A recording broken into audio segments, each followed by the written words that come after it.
There's no doubt Michelle Obama was, I think, almost more requested than Barack Obama during the big midterm elections at times in those suburban swing districts. Very quickly, Kristen, we know Donald Trump is going to show up every night of his convention in some form. Considering this is a virtual event and they could pop Joe Biden in anytime they want, should we expect to see Joe Biden tonight? We could, in fact, see Joe Biden tonight. In fact, we're getting indications that we might see him in some type of town hall format.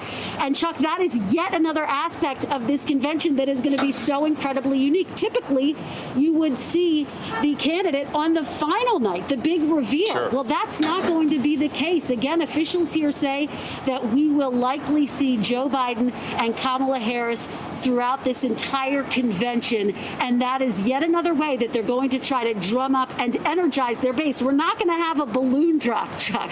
Those iconic moments that people look forward to. And so the party's really trying to get creative about ways in which to energize and excite the party. Hey, NBC News viewers, thanks for checking out our YouTube channel. Subscribe by clicking on that button down here and click on any of the videos over here to watch the latest interviews, show highlights, and digital exclusives. Thanks for watching.